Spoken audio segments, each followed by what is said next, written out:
Good morning. My name is Kyle Matthews. I'm Executive Director of the Montreal Institute for Global Security. We're here today at the Parliament of Canada to talk about an increasing digital threats to our democracy and human rights. Across the world, we're seeing authoritarian governments and authoritarian actors target Canadians, target human rights activists, target democracy activists around the world. And more has to be done to scale up our work, to build digital resilience internationally and here in Canada at these really changing times. Our key ally, the United States government, has moved away from supporting democracy, has moved away from supporting human rights, and actually was the main funder of a lot of the organizations working to build digital resilience to online threats and as well as cyber attacks and espionage. So this is an amazing opportunity for the new Canadian government under Prime Minister Mark Carney, as Canada is about to take and host the G7 in Alberta next month, to think about what leadership role Canada could play in building digital resilience to safeguard human rights, to safeguard internet governance, and to ensure that bad actors are not targeting citizens and human rights activists the world over. This is a unique opportunity. We're pleased today to be in Ottawa with some of the top leading Canadian international NGOs working on the tech and human rights landscape. And we are going to be hosting the Digital Resilience Forum later this afternoon. With that being said, I'd like to pass to my colleague, Vitaliev from Equality, to take the floor. Hello, good morning, everyone. I'm Dmitri Vitaliev, founder of Equality, a digital not-for-profit operating out of Montreal. So what is digital resilience? At home, it defines our ability to offer Canadians a digital service provided by a Canadian company. It's as simple and as complicated as that. Storing and processing Canadians' data within our geographic boundaries and legal jurisdictions. From an email thread or chat between two Canadians to streaming CBC's The National to filing your taxes with Revenue or interacting with an AI chatbot, in principle, none of these actions require our data to cross international borders. In practice, however, it almost always does. How do we achieve this reality? We need to ensure that there is an investment in Canadian internet service providers, web hosts, CDNs, cloud companies, data centers, and DNS registries, to name a few. And we need to incentivize Canadian consumers who choose Canadian companies for their internet needs. The SHRED program, for example, has shown that Canada is able to attract and build technology industries through tax incentive programs. Abroad, Canadian digital resilience means that we continue to operate on a global network that is governed by international accords and principles of multi-stakeholderism, freedom of expression and association, and the protection of personal privacy. We can do this by supporting internet freedom programming, which has led to the creation of secure messaging tools like Signal, whose protocol is also embedded and encrypts conversations in over 3 billion devices. Web security services like Deflect, which protects thousands of independent media and civil society websites from cyber attack. Open source technologies that help people route around network censorship, such as VPN, Tor, and Sino browser. By investing in a rights-respecting network globally, we also strengthen Canadian resilience at home, since it is usually local media and civil society organizations who are best placed to fight injustice, human rights violations, and malicious cyber activity before they have a chance to cross our digital borders and affect Canadians' digital resilience. If Canada continues to abdicate our authority to decide and shape how the internet is working for us, then large international technology companies will continue to fill this role, as they have done for the previous decade, and dictate the terms of our collective future.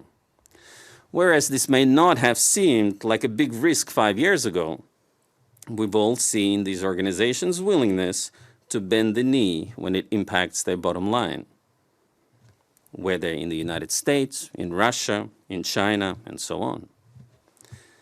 For 15 years, Equality has delivered solutions to protect freedom of expression and association online, carrying out activities in some of the most complicated and authoritarian networks. Over 1 million people use our services on a daily basis. Today, ourselves and dozens of similar organizations are under threat as available pool of funding for internet freedom programming has been slashed. We need to move beyond emergency funding and short-term programmatic thinking.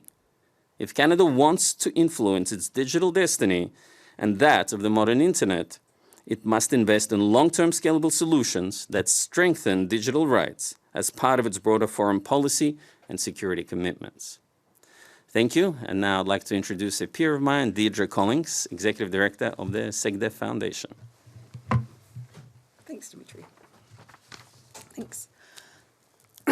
Hi. Yes, I lead the SecDev Foundation, which is a Canadian-based NGO that for the past 13 years has been building global digital resilience amongst vulnerable populations in very difficult contexts like conflict zones, fragile states, authoritarian areas. We focus on providing support to smaller civil society organizations, human rights activists, independent media, women, and victims of online violence. We work through local field teams, and partners, some of whom we've been working with for over 10 years in this space. And they have directly assisted over 30,000 victims of digital harms over the years and helped tens of thousands of others, individuals and groups, build up the basic digital safety protections so that they can protect themselves from the harms in the first place. I'd also just like to flag, because it's IDRC, in partnership with Canada's International Development Research Centre, we're also enabling groundbreaking local research on online gender-based violence across the MENA region, as well as digital risk and resilience in Myanmar. There are about 50 studies that are about to come to fruition, all of which were done by local researchers in place. So why does digital resilience globally matter? I mean, Dmitri was flagging it, and I think Matthew as well. In Yemen, just for some examples, we encountered a community group that was basically helping 3,000 women heads of households with access to critical services. And they were doing this with 1 laptop and 2 mobile phones. When those phones became owned with malware, because there were no digital safety practices in place, their entire operation went down. Another example, in Syria, we met Layla, who had been the head of a girls' school in Idlib. She was targeted by conservative members in the community with deeply faked imagery to smear her reputation. She had to leave the school, she had to flee her community. But even more egregiously in the longer term, the families that were around that school stopped sending their girls there, and the whole place shuttered. In Myanmar, for example, independent journalists daily face various digital safety threats, including, for example, when they're trying to cross checkpoints, their phones are grabbed and reviewed, and that can lead to their arrest or disappearance. So the work that we've been doing for the past 13 years, emergency response, trying to build up capability in the first place to prevent digital harms, is really important. It's not going to go away. The demand for it is even only growing. But I would like to here make a plea for Canada in terms of something that can be done in a much more systematic way that would really help to build digital resilience globally in all the partners that we work with. And that is to build digital risk assessments into our international assistance programming. Currently, this isn't done. It's not done anywhere in the globe systematically. We get called, for example, organization in different areas in the world where a partner has said, hey, we're about to start a local program with our partner. Can you come and do some trainings? A training doesn't cut it. Digital safety is a core operational environment for any group now working anywhere, and especially the most vulnerable. Why? Those really vulnerable groups, they don't have IT departments to protect them. They don't even usually have an IT person to help them out. So they need really fundamental assistance from the get-go in order to strengthen their capacity to do the work. So digital safety is not an add-on. It's a core operational requirement. And we believe that Canada now, as we were saying, the US, which was leader in the IF space, is stepping back from this space. Canada can lead this transformation. How? By, again, baking digital risk assessments into its international grant agreements, just as it mandates gender equality assessments or environmental impact assessments. There are a lot of people actually in this room and beyond, Canadians, who could help with this thing. Canada is also a founding member of the Freedom Online Coalition. This would be an opportunity for Canada to truly lead and truly help to bring transformational change to global digital resilience. And now we'll pass to my colleague, Venny. Good morning. My name is Venny Ala-Suira. I'm the Executive Director of Women on Web. Women on Web is a Canadian non-profit organization that is facilitating online access to abortion pills in over 180 countries at the moment. We've been operating for 20 years now, and we're calculating at the moment that 130,000 individuals have accessed safe abortion care through our website. We mostly operate in countries and contexts where, without our website or services like ours, there would be no access to safe abortion care at all. Internet has absolutely revolutionized access to abortion care. More and more people are going online, they're seeking support, and they're expecting to access services too. And thanks to trusted online providers, online platforms like ourselves, there are more and more women and pregnant people who are managing their own abortions at home. Abortion self-management is safe, it's effective, it's endorsed by the World Health Organization, and it's absolutely critical when governments are failing to provide timely, dignified, and affordable care for their citizens. But it is precisely because of the internet that abortion bans, abortion restrictions, clinic closures, they're not effective. They're not stopping abortions from happening. And therefore, we are seeing how the fight for abortion rights, the fight for abortion access is moving into online spaces. And online censorship is a very powerful strategy. Just at Women on Web, 8 of our websites are currently censored around the world.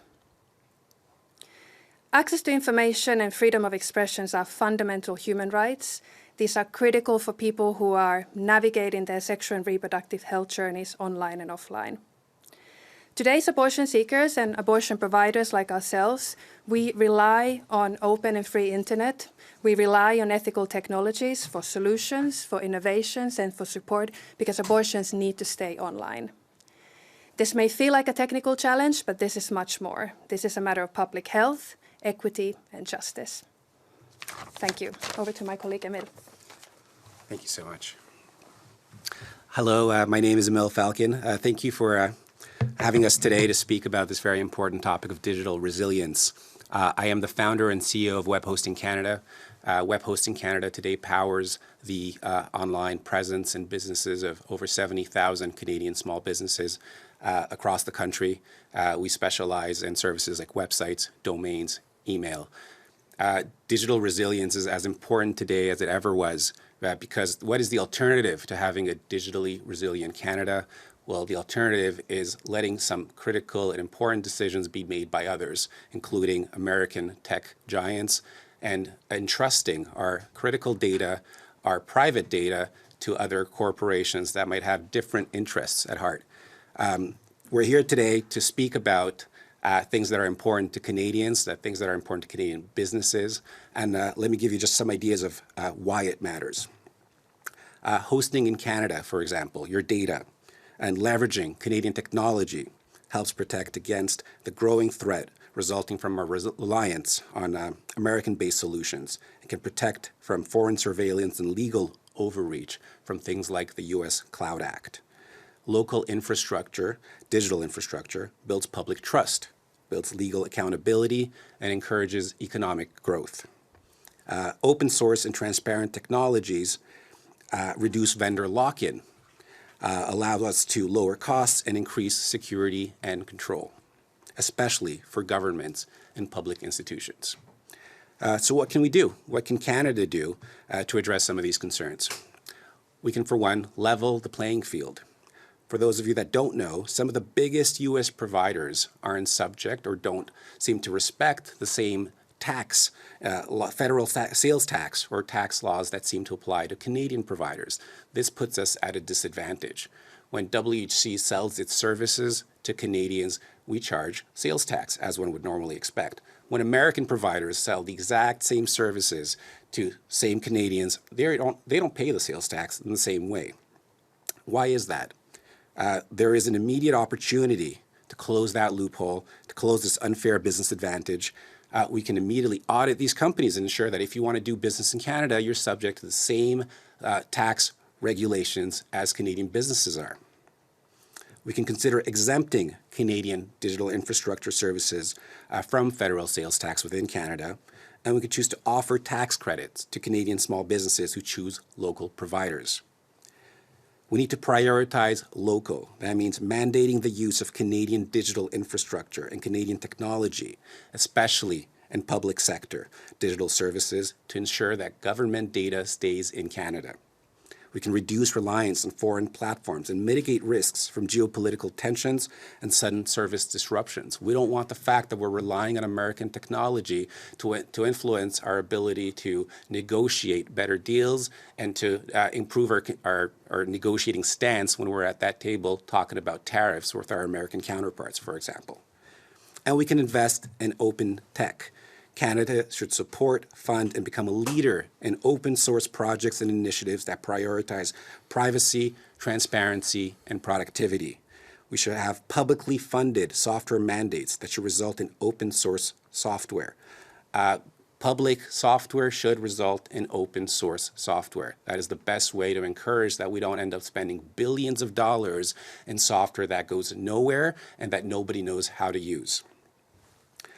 So I hope that together we can all come together and build a safer, stronger, more resilient Canada, especially in the tech sector.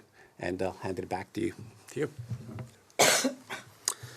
Thank you. Our experts here today gave a very detailed overview of why working and building increased capacity for digital resilience is important for Canada, both domestically and internationally.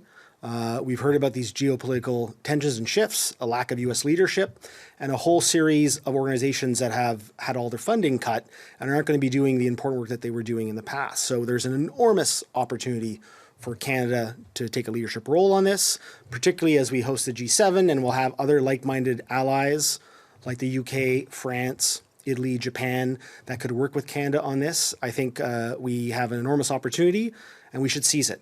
And in closing, I just ask if there are any journalists following online that might have questions for us. We'd be more than willing to take them now. Thank you. Thank you. This concludes the press conference. Merci, c'est ce qui conclut cette conférence de presse. Merci.